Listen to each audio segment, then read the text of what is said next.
And we are live, just in the nick of time. We are live, but my glasses are dirty. They're fuzzy. fuzzy. Those babies up. It's kind of smeary. You're smeary looking. I couldn't see all of you guys quite right. Holiday Inn Express. Nice. Oh. All right. Well, as I mentioned at the top of the text there, Kevin will not be joining us. He is a bit under the weather, but he is recuperating at home and should be right as rain shortly enough. We have Seamus and Bruce and Ed and John and Sandy and Steve and Zoe. It's a small group. Lynn is here as well. Oh, and Lynn. Sorry, Lynn came in the sidebar. That's right. Yeah. Anyone else in the sidebar we may have missed? I think Lynn's already on distribution or didn't need to say yes. The trip doc needs a title. Needs a title. The graphic? The graphic itself? Needs to say like Japan. Like Steve and Allison's fantastic trip to Japan. I don't think I've ever put a title on these. This is usually the first page of the opening salvo to the travelogue, so it ends up with a title above it there. Oh, for those that wanted to be on distribution, maybe they should also indicate whether they want the travelogue. Well, I guess they will get it in pieces. That's the same thing. No, that's only one thing. No, well, later there's a PDF of the whole thing. No. This is on distribution. This is, you're going to get an email every day of what we did. Daily email. All right. But they're not going to get the final document. What's wrong with you? Do you want to be on distribution or not? Everybody understood the assignment, Steve, except for you. I don't know. I do. All right. Well, I think we are about ready to start. So I'm going to go back here and are we all ready? Places? Here we go.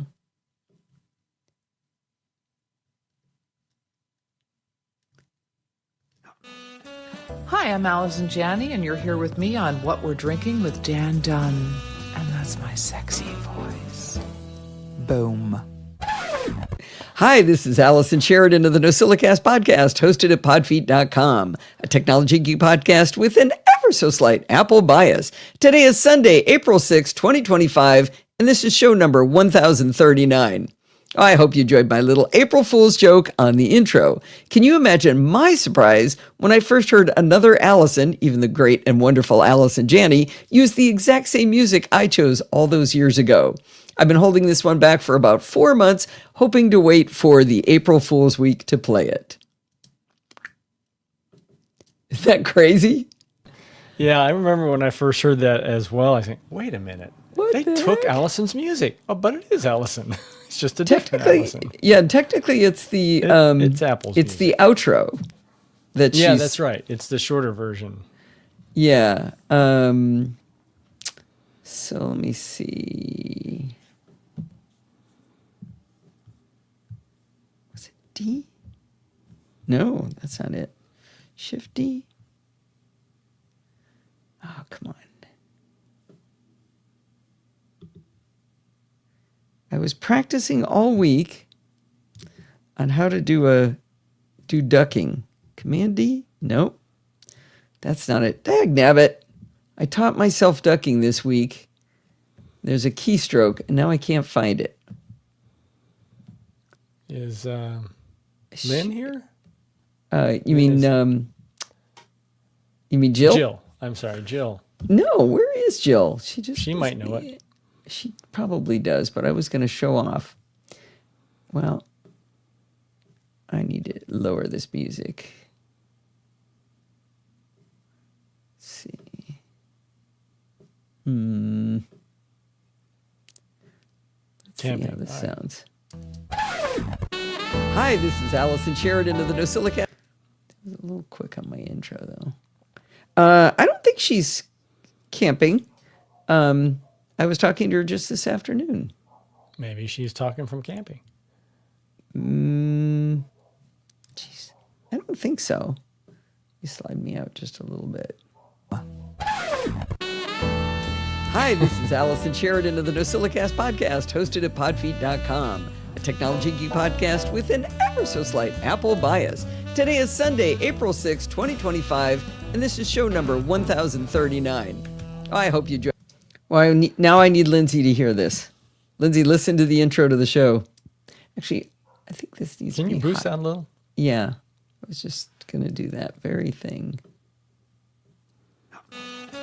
Hi, I'm Allison Janney, and you're here with me on What We're Drinking with Dan Dunn. And that's my sexy voice. Boom. Hi, this is Allison. I had fun. All right, now we get back to the show. Here we go.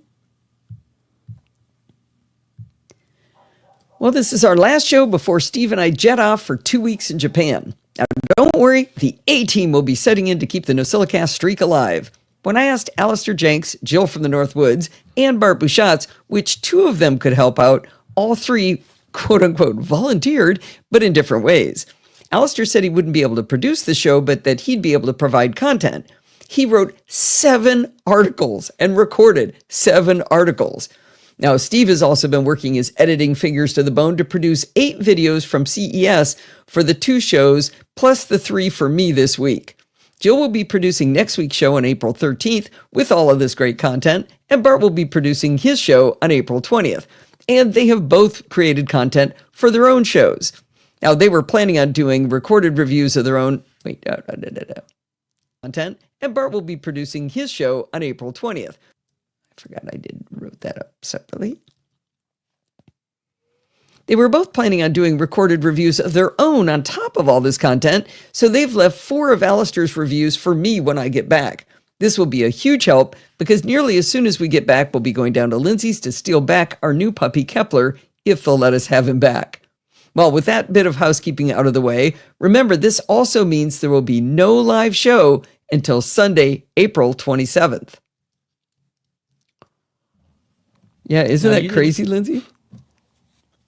You didn't put a chapter mark for that announcements? Did you want one, or was that just part of the intro? No, that's part of the intro. I will do one right now, though. Yeah, the first time I heard it, I was like, "What?" It was an ad on a podcast I was listening to, and apparently Dan Dunn has a what you're drinking. I think is that she said the name of the show was, which I never went and watched. I should though. But all right. Does she have her own podcast as well? No, she was guesting on Dan Dunn's show. Got it.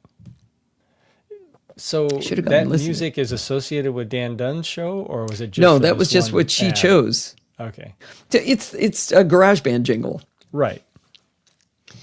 All right, here we go. Now, you all know that my favorite conference of the year is MacStock, which takes place in Woodstock, Illinois, just outside of Chicago. This is such a great gathering of interesting people. The sessions are always fantastic, and the hallway discussions are even better. It's a very friendly conference where there are no, cliques. Everybody's approachable and fun. And I've heard people say it feels like coming home to go there. And I lost my place.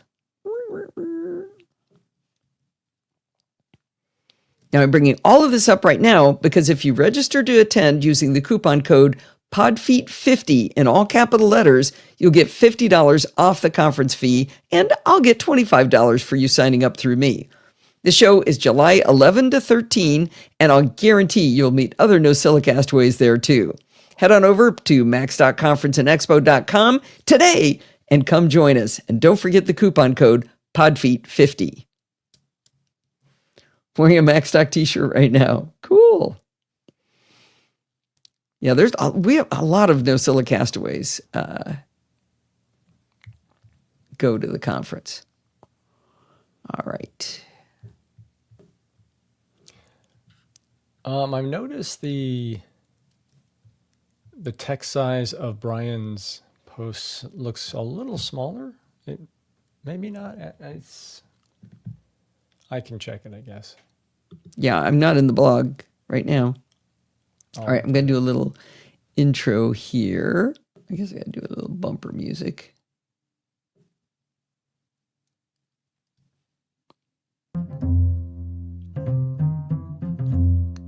NosillaCastaway Brian Hoffman is going to do a 4-part series for us on astrophotography.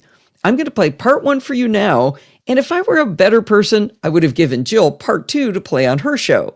However, I'm selfish. I'm going to play part 2 at the end of this episode of the NosillaCast.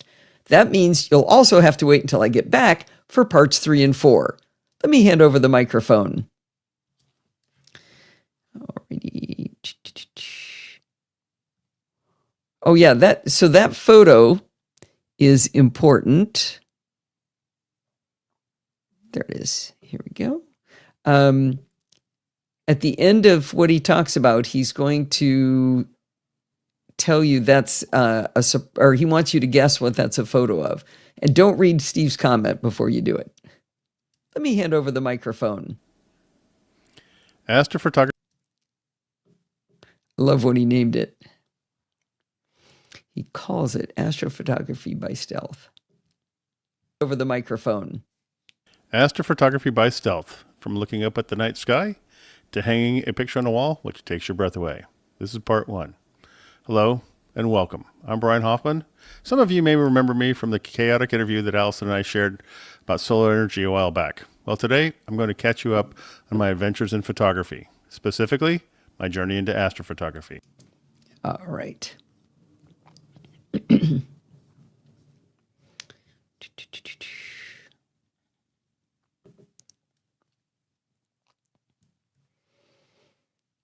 Okay, everybody stop listening, open up your web browser and go to the link in the show notes to part 1 so you can see the photo that he's talking about that he did the teaser for. Because by the end of the show, you're going to hear him tell you what that photo is. So run over, go look at it, and then come back. We'll be here. We'll play the rest of the show in the meantime.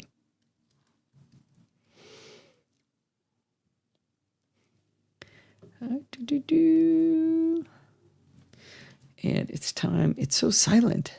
Steve's being nice and quiet there in the background. You took a screenshot of the TV. What? I don't understand. Why did he take a screenshot of the TV? He's saying that he was someone was playing Star Wars with the Millennium Falcon going to hyperdrive and took a photo of it going to hyperdrive. Oh, I see. All right, CES 2025. Maybe I should ask you for one of these chairs for my birthday, Steve. I really want the mushroom one. Let's hear how that sounds. The show in the meantime.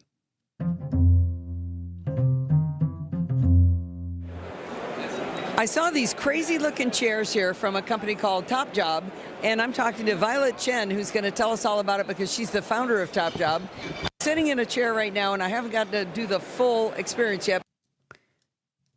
You know, the other thing I'm going to look forward to, Steve, with your your camcorder is those audio break cutouts that would happen.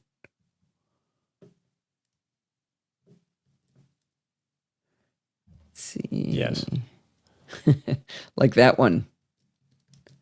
Yeah. Oh, these chairs were so comfortable. Maybe it was because I was at CES and any chair would have been comfortable. She could have handed me a folding chair and I probably would have gone, oh, this is amazing.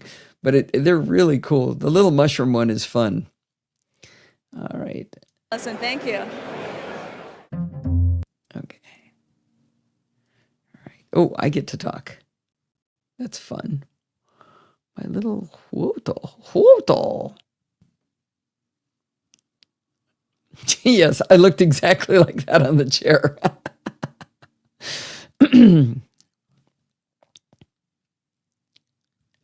Actually, yeah. Thank you.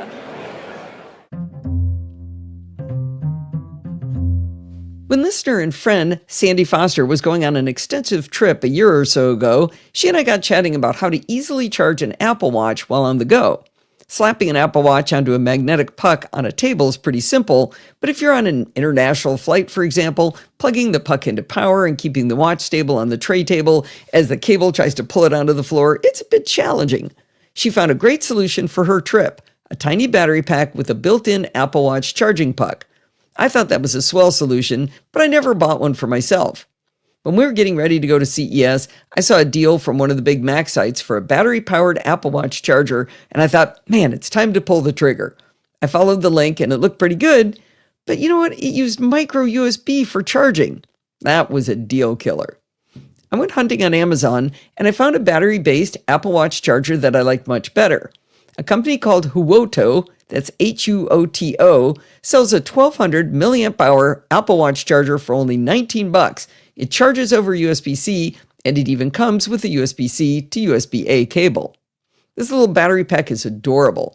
It's 2 inches square and 5/8 of an inch thick, with nice rounded corners, and only weighs 1.7 ounces. That's 49 grams. It has a small leather loop on it with an easy-to-open ring that lets you attach it, say, to a purse or maybe a backpack. Now, I'm not big on hooking things on my purse, so I might just remove the ring to save another couple of grams. I bought the purple one with sprinkles on it because why not? You can also buy it in boring black or white, or choose one of the other fun colors like baby blue, dark green, or peach. There's even one that looks like someone spilled a bunch of different colors of paint on it. With 12 colors to choose from, I'm pretty sure there's going to be one you would like. Now, my one concern was whether the watch would stick to the battery well enough when struggling in an airplane seat. I'm happy to report that I can pick up the watch and the battery stays stuck to it. To start charging, there's a very tiny button right next to the USB-C charging port. A single press turns it on, and then a glowing ring light. A single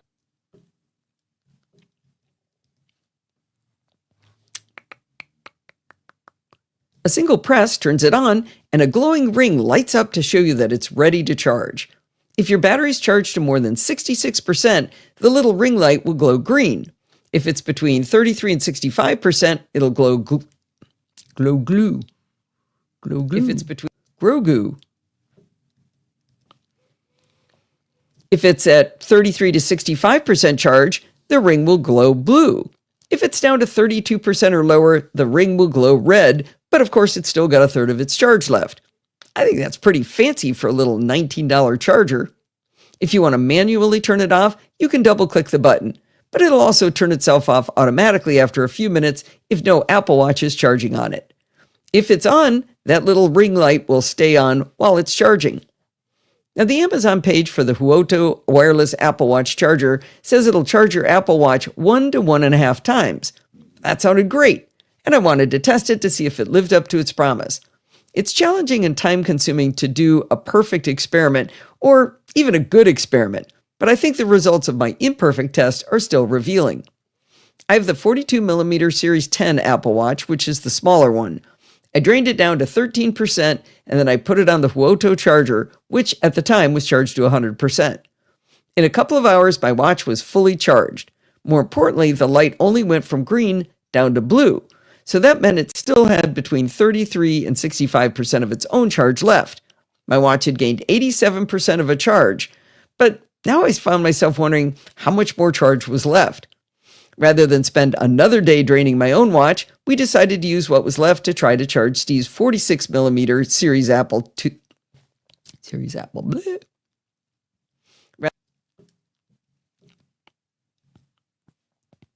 Rather than spend another day draining my own watch, we decided to use what was left to charge Steve's 46mm Series 10 Apple Watch. That's the bigger one.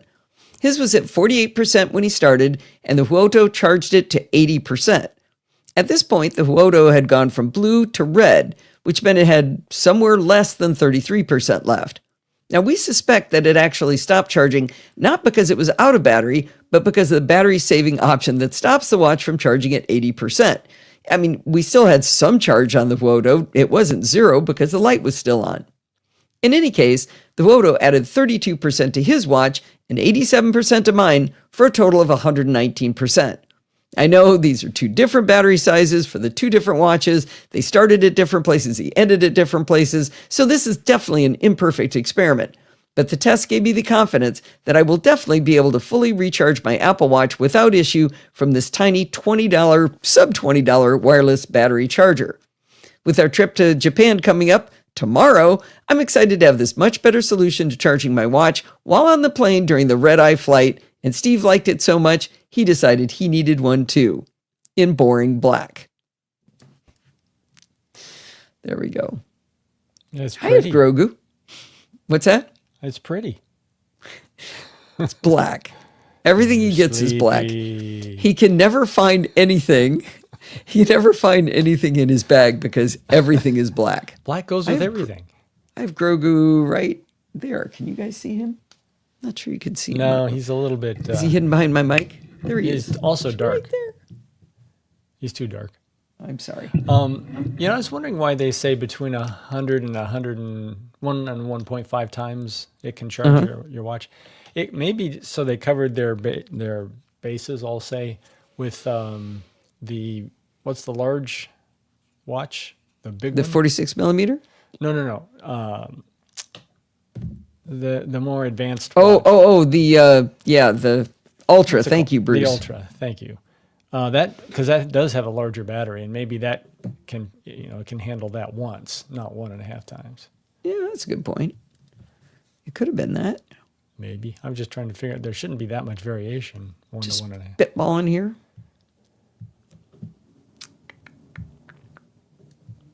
You have the Ultra and love it. I wish they'd come out with the Ultra form factor, but in the small watch. But then again, I like the smooth edges. I'm really curious whether the reason I love this watch so much is because it's thinner with the Series 10, or is it because I bought the titanium this time? Oh, yeah. I don't that's know, right. but I notice it. I really like this one. I don't know. All right, it is time for Orzen. I don't know whether this is going to be a real product or not. It's kind of cool though. This is a trifold projector that's like this big. All right, let's hear how that sounds. In boring black. Orzen promises to have the world's first. Oh, it's on the wrong line. I like you down there. Good. All righty, keep going. Oh, time to support the show.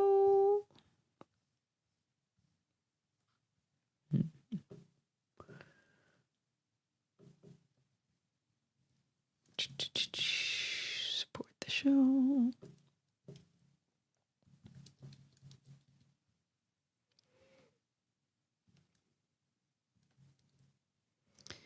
And cha-ching.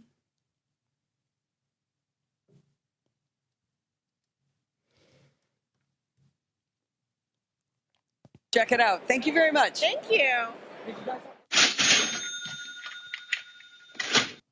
Well, over the years, I've talked about all the different ways you can contribute financially to the show, and there's one listener who has tried them all. Years ago, John Murray was a patron through Patreon.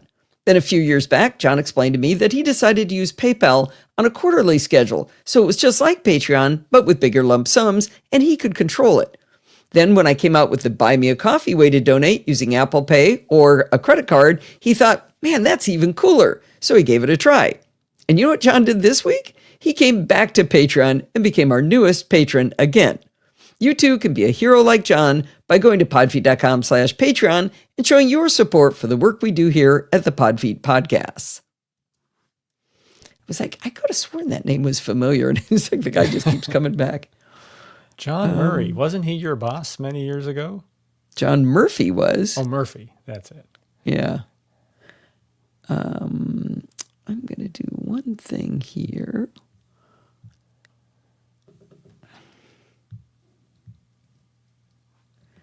And then I'm going to do...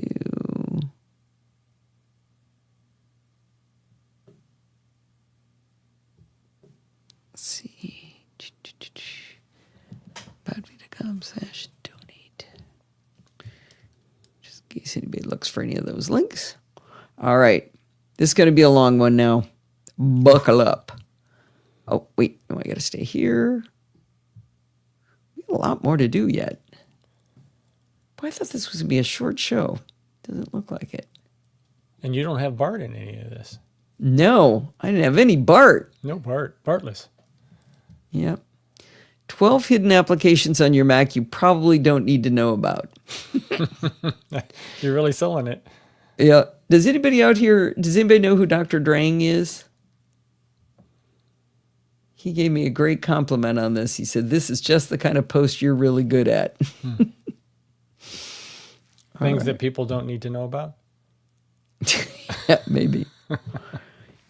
Yeah, I'm not sure where he's known from, but he and I follow each other on Mastodon, and we actually met him at MacStock. All right, I better get going. I got a lot to talk about here. Okay.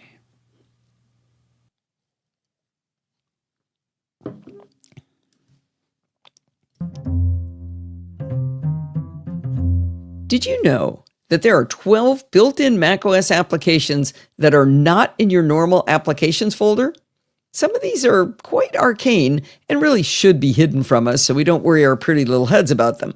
But some are apps that you actually launch without realizing that they don't live in the normal applications folder. All of these applications are hidden in /system/library/core services/applications. If you want to see them, the easiest way to get there is to open Finder and in the Go menu, select Go to Folder, and then copy and paste that little string of glop I just read to you and plop it in there. I thought it would be fun to walk through these 12 applications and see if we can find hidden gems or applications we might not ever need. Every time you go to the Apple logo and select About This Mac, you're actually launching the first of these hidden applications. Opening About This Mac from the Hidden Applications folder isn't easier than launching it from the Apple logo, but it does tell you that you can launch it using Spotlight instead. I never thought of it as an application until I discovered it in this hidden folder. All right, the next one. If you right-click on a file, or say a selection of files or maybe a folder in Finder, one of the options you'll see is Compress. If selected, this will create a zipped version of the selected item or items. Have you ever wondered what app is performing this function? Or have you wished for more options on how to compress the files? Enter Archive Utility in the Hidden Applications folder. When you launch Archive Utility, pretty much nothing will appear to happen other than the name appearing in the upper left of the menu bar to show you the applications running. But under the File menu, you'll see the option to create a new archive or expand an existing archive. To find out what else Archive... Stumble.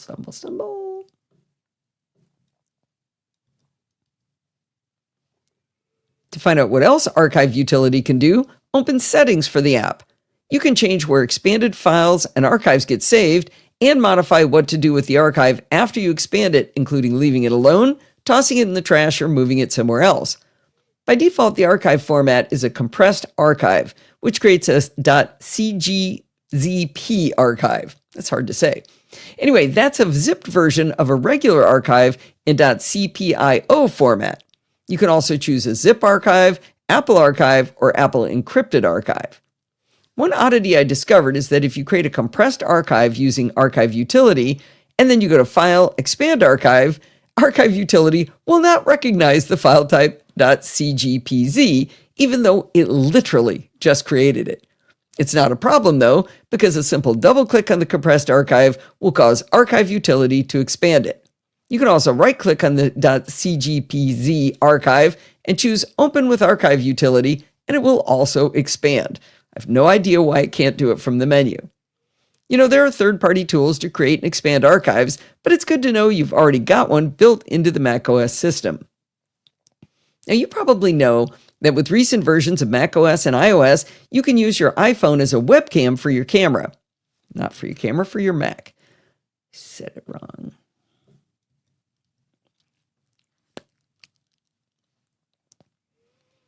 You probably know that with recent versions of macOS and iOS, you can use your iPhone as a webcam for your Mac. To enable the phone to be discovered as a camera, go into Settings, General, AirPlay and Continuity, and then toggle on Continuity Camera.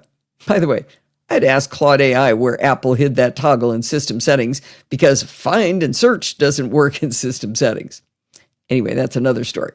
Once you have Continuity Camera enabled, and you're in a video conference app, such as, say, Zoom or StreamYard, one of the options under Camera Selection will be your iPhone's camera. Additionally now, you'll see the Desk View Camera option for your iPhone. I really call this option Belly View Camera because for me it always looks down and way out and away from the camera, kind of right into my lap. Now, Apple uses computational photography with the ultra-wide lens to create these two different views from one camera. With image processing, it removes distortion to create what looks like a top-down view, even though the camera is viewing your desk, or in my case, your lap, at an angle.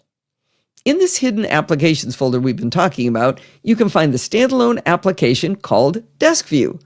When launched from within this folder, or with Spotlight, your continuity camera-enabled iPhone will turn on the camera and give you instructions on how to set up Desk View. It says, move your Mac back to create enough space on your desk, mount your iPhone to your Mac using a compatible mount or stand, bring your screen to an upright position, and then use the plus and minus controls to select the area of your desk to share. The plus and minus controls are right on top of a highlighted area of your desk, showing you where the view will be. If you slide to the right towards plus, the area highlighted gets smaller.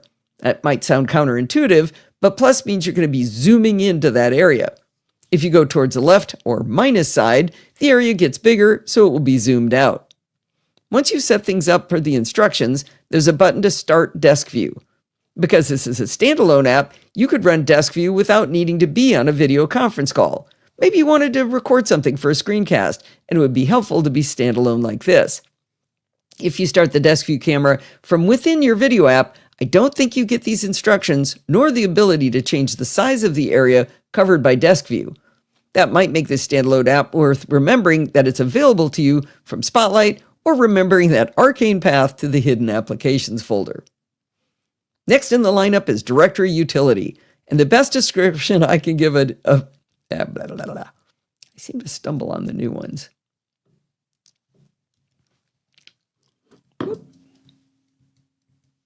Save. Has anybody been yelling save for me? I think I've been saving. Save. Thank you, dear. Next in the lineup is Directory Utility. Nope. Next in the lineup is Directory Utility, and the best description I can give of it is this: There be dragons. This is an app that allows you as an administrator of a network to manage Active Directory for a user base. One of the great joys of being retired is that I no longer need to know what this means. If you understand or manage a user base, now you know the app is in this hidden folder, but I suggest the rest of us just run away. If you connect a DVD player to your Mac, the drive will show up on your desktop just like any other external drive. Inside of our secret hideaway of apps, you'll find the DVD Player app, which allows you to play DVD movies right from your Mac. Steve and I tested this with his Blu-ray player attached to his Mac, and while DVDs would play with the DVD player, our more modern Blu-ray and Ultra HD discs would not play in the DVD Player app. Maybe DVDs are an old technology, but I like knowing that I've still got the tool to play them from my Mac. Now, talk about a narrow use application. The next app is called Expansion Slot Utility. It only applies to Mac Pro computers that have PCIe slots. With this utility, you can display detailed information about the cards, enable or disable the cards, control the power delivery to each expansion slot, check for firmware updates, and even run basic diagnostics on the cards. So, if you have a Mac Pro computer, now you know you have Expansion Slot Utility hidden in our Applications folder. It's possible you've seen the Feedback Assistant app when a brand new version of macOS is installed, or perhaps when Apple decides to let you know about some major new feature. But most of the time, you may never have seen it unless you're a developer. If you'd like to give Apple some feedback, you can always go to feedback.apple.com. But if you launch the Feedback Assistant app hidden in our secret applications folder, you can do a lot more. From the web interface, you can initiate feedback, but I don't know any way. Oh, wait.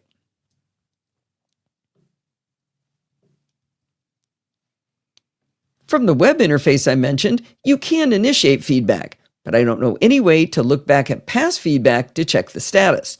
However, from the Feedback Assistant app, you get a much nicer interface with a lot more information. It looks like a very light email application with a 3-column view. You'll see smart mail. You'll see smart.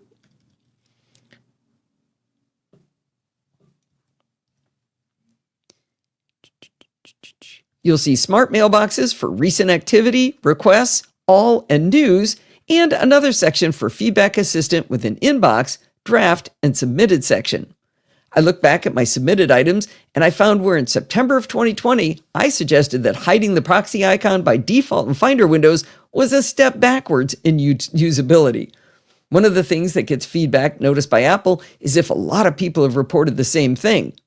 I can see that recent similar reports says none. So I guess everyone else thinks hiding it is swell or didn't bother to go file a feedback. Don't say file a feedback. I can see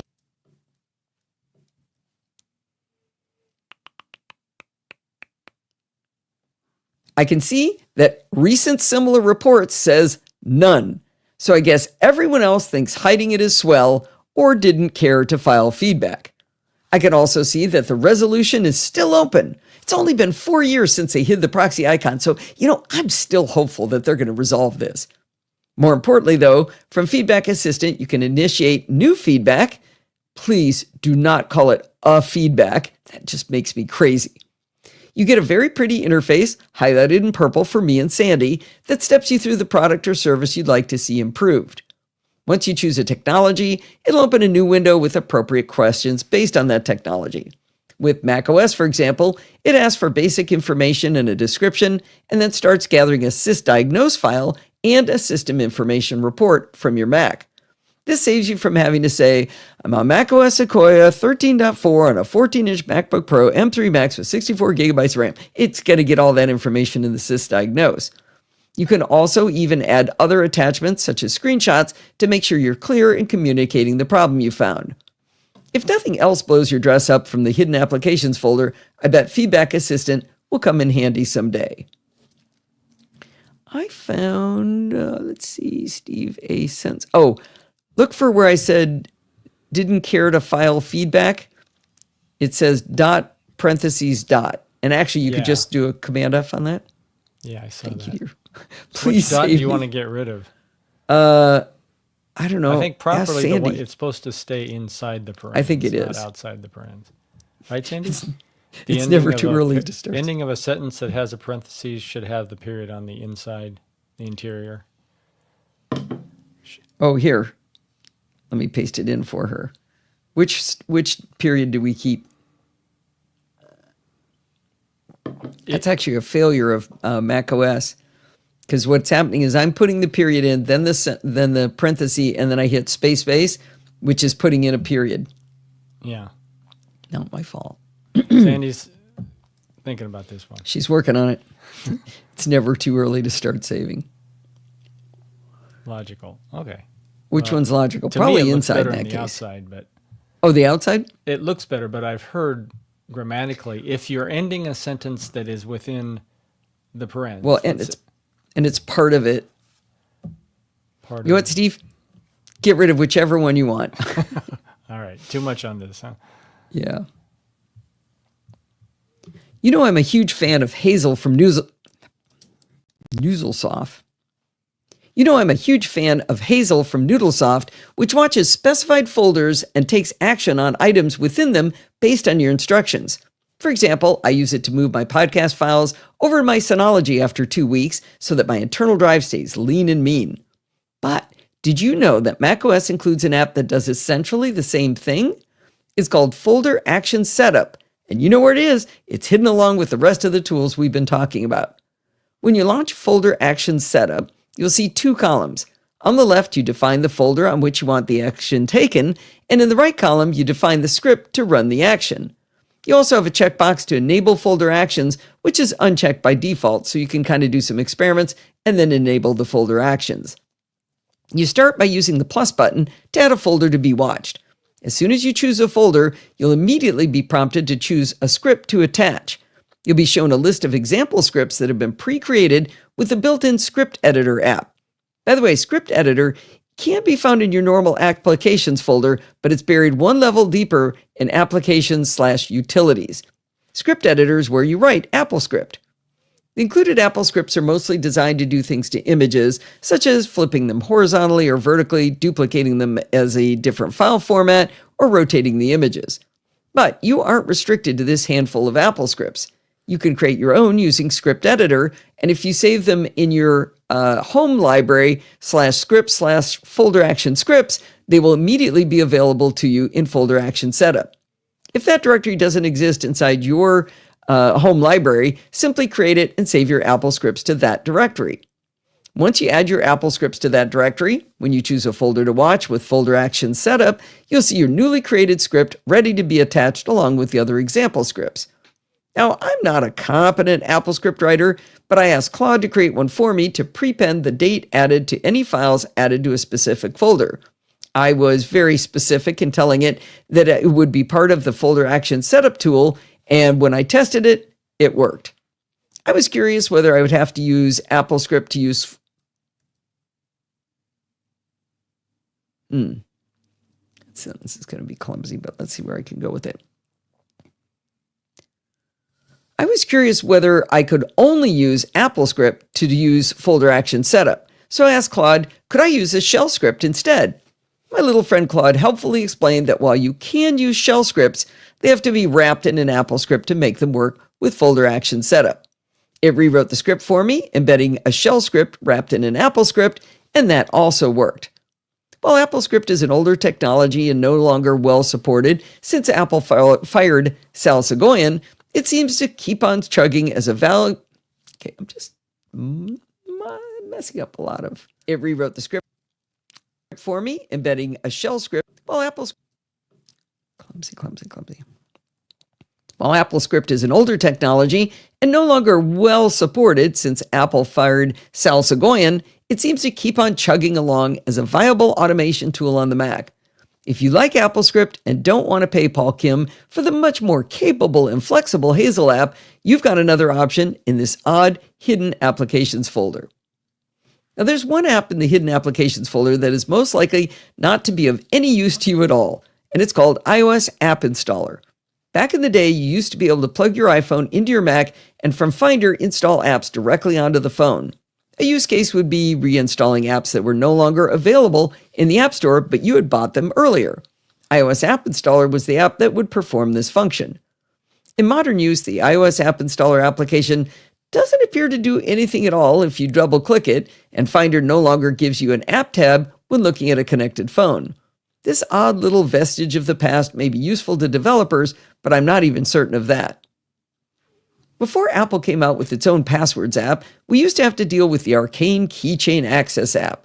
I'm not an Apple Passwords app user, but it's very pretty and it seems to be better than not using a password manager at all. I don't want to dive too far into it, but my one worry is that people put the keys to the kingdom into it and then only have a 6-digit numeric passcode on their iPhones guarding all of those secrets. So I keep steering my friends and family away from it and to 1Password. The Passwords app has only 4 categories: passkeys, codes, Wi-Fi, and security. Now, it also has a section called All, but it doesn't actually reveal all of the items in passwords. It's simply where login passwords are stored. I personally think that's very odd of a naming convention. Well, that's swell, but in reality, our Macs are saving a lot more secure information for us that simply doesn't show up in Apple Passwords. So the question is, where is that information stored? Turns out, it's still in Keychain Access. But Keychain Access isn't an app in our normal applications folder. It's in the hidden library version of applications. Now, if you launch Keychain Access from the hidden applications folder or via Spotlight, you'll be asked if you really meant the Passwords app instead, and you were just confused or maybe uninformed.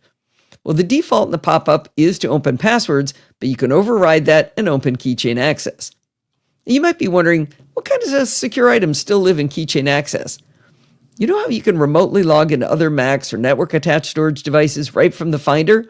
You do that by clicking on the Connect As option after navigating to the device on the network and entering your login credentials. After doing so, you can check a box that says, Remember this login. Well, that login gets stored in Keychain Access. Now, what if you want to create a secure note? Can't do that in Apple Passwords, but you can in Keychain Access. There's a tab for secure notes and a pencil icon to suggest creating a new one. If you select the pencil, you will again be nagged to use the Passwords app instead, even though, unless I'm wrong, I don't think it can create secure notes. Now, to be perfectly honest, there's a lot inside Keychain Access I don't understand, but if you poke around in there a bit, you might find some interesting items. I can say with confidence that there's enough more important items in Keychain Access that I'm sure glad it still exists, and I'm glad to know where Apple hid the app when they invented the Passwords app. Now we've got another Tharby Dragons app up next. It's called Ticket Viewer. Evidently, it allows you to manage Kerberos tickets. I had to look that up. Kerberos is a network authentication protocol that provides secure authentication for client-server applications. Curiously, from the Keychain Access app, one of the menu items is Open Ticket Viewer. I'm probably not going to be poking around in this one. Learning about it, they even mentioned that dreaded phrase, Active Directory. It's got a cool icon, though. All right, we're in the home stretch, folks. Our final app in the Hidden Applications folder is called Wireless Diagnostics. The opening screen tells you that it can detect common problems and monitor your wireless connection for intermittent connectivity failures. I ran it for grins and giggles, and after it told me everything was dandy with my connection, it gave me two options. I could ask it to monitor my wireless connection, or I could generate a report on its findings. Generate? Mm-hmm. What are you talking over there for? Generating a report gave me two subsequent screens asking me to describe my network. I just bypassed those options and I asked for the report. Took a long time, more than about 10 minutes, and eventually plopped a gzip diagnostics file into my home var/temp folder. The file was 544 megabytes worth of text files, all about my network. The good news is I'm not going to explain what the file said because I didn't go through them all and I didn't understand most of them. I did find a fun one that listed all of my Bluetooth devices with their MAC addresses and names, but mostly the files were incomprehensible to me. I remember the Wireless Diagnostics app from more than a decade ago, and I remember trying it when I was having trouble with my Wi-Fi, probably on an airport extreme, and I don't remember ever getting any actionable information out of it. This might be an app that's well past its prime, but I wouldn't feel like I'd done a full job if I hadn't played with it.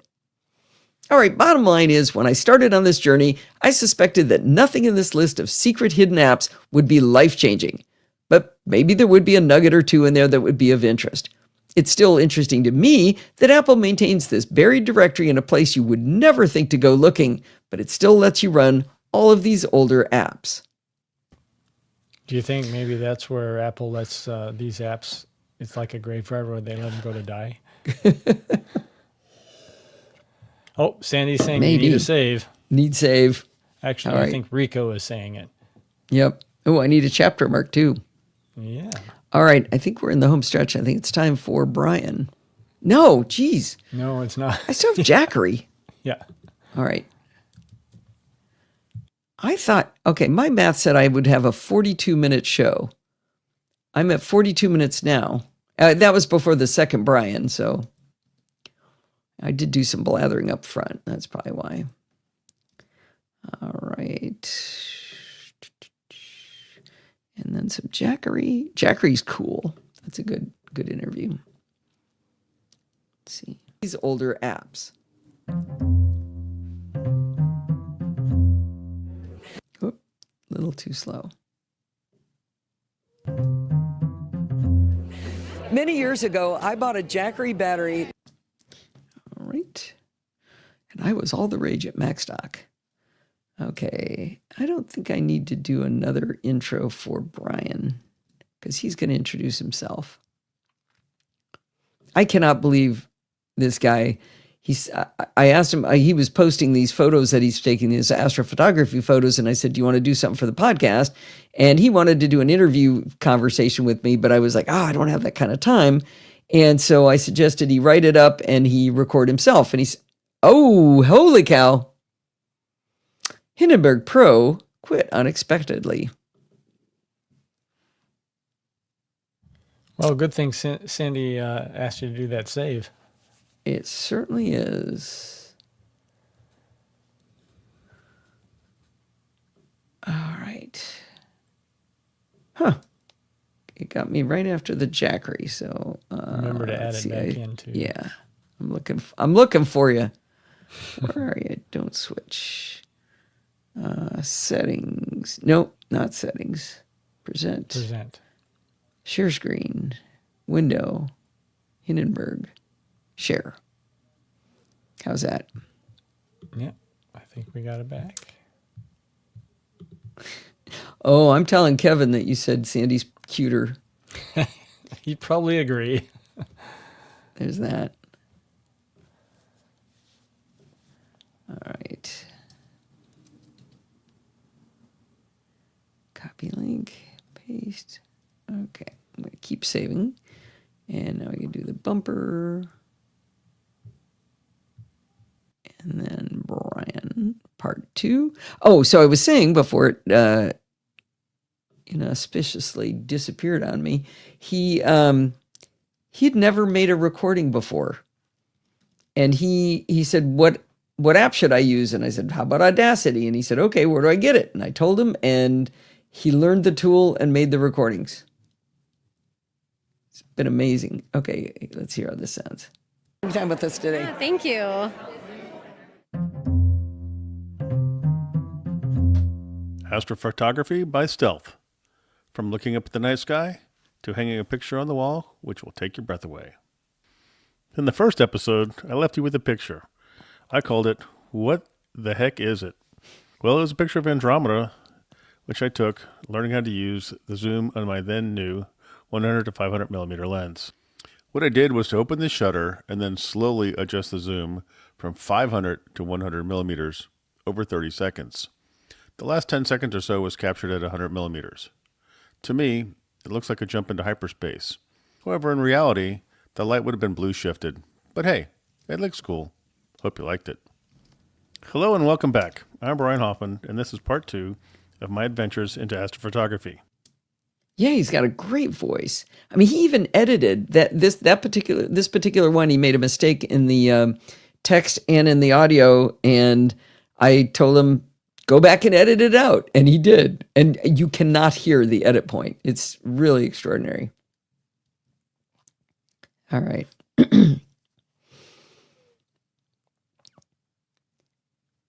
Well, I don't know about the rest of you, but I am really looking forward to hearing parts 3 and part 4 of his Astrophotography by Stealth series. I love that name. But you're going to have to wait a couple of weeks because, of course, I won't be here and they will be playing when I get back. But that's also my way of saying goodbye, and it's going to wind us up for this week, and I won't see you for a couple of weeks. You won't hear me? You won't hear me for a couple of weeks. But in the meantime, did you know you can email me at allison@podfeed.com anytime you like? If you have a question or suggestion, just send it on over. Remember, everything good starts with podfeed.com. You can follow me on Mastodon at podfeed.com/Mastodon. If you want to listen to the podcast on YouTube, you can do it at podfeed.com/YouTube. If you want to join the conversation, you can join our Slack community at podfeed.com/Slack, where you can talk to me and all of the other lovely Nosilla castaways. You can support the show at podfeed.com/Patreon, like John Murray did, or with a one-time donation at podfeed.com/donate, like John Murray did, or through podfeed.com/PayPal, like John Murray did. And if you want to join in the fun of the live show, you will have to wait until April 27th to head on over to podfeed.com/live on Sunday night at 5 p.m. Pacific time to join the friendly, enthusiastic Nosilla castaways. We missed you, Kevin. Thanks for listening, and stay subscribed. Alrighty. Zoe wants you to save. Oh, that's not a bad idea. Yeah. For listening, and stay subscribed. Thank you, Kevin. All right. How many chapters did you count? Here, let me count out loud while you're counting. Okay, go ahead. 1, 2, 3. Why do I only show 4? I don't know. That's not good. Oh, it's not scrolled. 1, 2, 3, 4, 5, 6, 7, 8, 9. Ooh, I only got 8. Let me check. What are you again. missing? Astrophotography, Top Job, Photo, Orzen, Support the Show, Hidden Applications, Jackery, and Astrophotography again. Did you do a Max.conference coupon code? Yes. Oh, I didn't count that one. Okay. Yeah. All right. That would be I 9. think we are done. So, nobody noticed, but the show was in stereo for the first time last week. I didn't. I bet that music really came across well. Well, that's I spent some quality time with JF? JF Brissett, who made a bunch of changes to the way it was done in Auphonic, and wanted it stereo. It's stereo. It's a stereo mix, but I think it's it's a stereo file. It's gonna be very interesting. So did that double the size of the file? Yep. Good luck. But that's not an issue, I guess. Well, I don't know. I'll find out if anybody notices. But yeah, let's see. The audio file. Oh, I've only got 5 minutes. What are you doing? You're making a racket over There's there. a cat on my desk. Well, you can mute while you go moving things. Let's see. Sort. What? That was a cattail. Oh. Let's see. Last week's show was, let me see, the MP3 ended up, That's great. is that the cat? 94.5 megabytes, and the week before, oh, wait a minute, the week before was 80. Oh, but they're different length shows, so it's irrelevant, Steve. What's irrelevant? What I was trying to compare.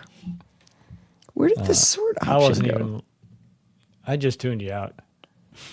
Wasn't listening yet. All right, did you hear my? I did hear Chris Traeger. Yes, Literally, we've been watching Parks and Rec. Parks and Rec, and he says literally all the time. So Rob Lowe. Rob Lowe, Rob there Lowe? you go. Yeah. Yeah. Where's the sort option? Sort has gone. This is weird. Oh, it's group that's messed up. Never mind. Group by none. That's what was wrong. All righty. Well, I think I'm done. Yep, So I think we'll you are. talk to you in a couple of weeks. Be Yes. nice to Jill and Bart and tell them they did a great job, because it's going to be great. It's going to be awesome. Yes, it will. They'll do fine. All right. And we're appreciative, very appreciative. 3 weeks? Would I say 2 weeks? 3 weeks. Well- Yes. Yeah, 3 weeks from tonight. I'm bad at counting. That's one of the fun things about the travelogue is I almost always mess up the counting. I'll say it's day 14 or whatever, and it's actually day 11. So it's a tradition. Yes, cats do belong in desks. All right. We should go. We should. Goodbye, everybody. Sayonara. Sayonara. There you go.